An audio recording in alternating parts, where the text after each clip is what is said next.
తెలంగాణ రాష్ట్ర వ్యాప్తంగా ముందుగా రాజధాని నగరంలో దాని తదుపరి అన్ని జిల్లాల్లో కూడా ఎక్కడైతే చెరువులు ఆక్రమణకు గురైనాయో వాటిని తిరిగి చెరువులను పునరుద్ధరించడానికి రేపొద్దున ఈ యొక్క భౌగోళిక పరిస్థితుల్లో వాతావరణ కాలుష్యాన్ని నుంచి వాతావరణాన్ని పరిరక్షించుకోవడానికి పర్యావరణాన్ని పరిరక్షించుకోవడానికి గతంలో ఉన్నటువంటి చెరువులకు ప్రభుత్వ లెక్కలకు రికార్డులకు అనుగుణంగానే కార్యక్రమాలు జరుగుతున్నాయి.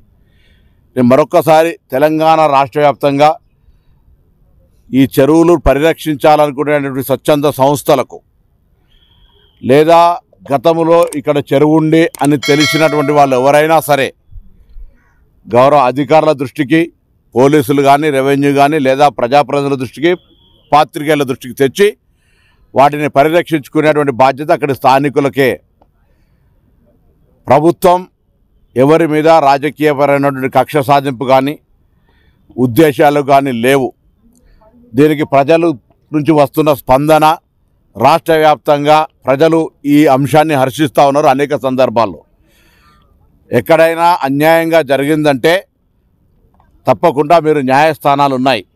కానీ ఈరోజు జరుగుతున్నటువంటి చెరువుల ఆక్రమణలకు సంబంధించిన అంశం పట్ల ఈ ప్రభుత్వం సీరియస్గా ఉందని, ఇది ఒకప్పుడు హైదరాబాద్ మంచి చెరువుల నగరంగా ఉన్నటువంటి చెరువుల యొక్క లేక్ సిటీగా ఉన్నటువంటి హైదరాబాద్ నగరాన్ని పరిరక్షించుకోవడానికి చెరువుల పరిరక్షకులందరూ కూడా ఇంకెక్కడెక్కడైతే ఆక్రమణలు గురైనాయో వాటి ఆధారాలు, వాటి ఆనవాళ్ళు, వాటి చరిత్రకు సంబంధించిన అంతా కూడా తీసుకొచ్చి సంబంధిత అధికారులకు ఇవ్వాలని కోరుతాను. ఇదే విధంగా 33 జిల్లాల్లో కూడా ఎక్కడైనా అది గ్రామం కావచ్చు, పట్టణం కావచ్చు, మండలం కావచ్చు, మున్సిపాలిటీ కావచ్చు, చెరువులకు సంబంధించి లేదా ప్రభుత్వ స్థలాల్లో అక్రమాలు కావచ్చు, ప్రభుత్వ అనుమతులు లేకుండా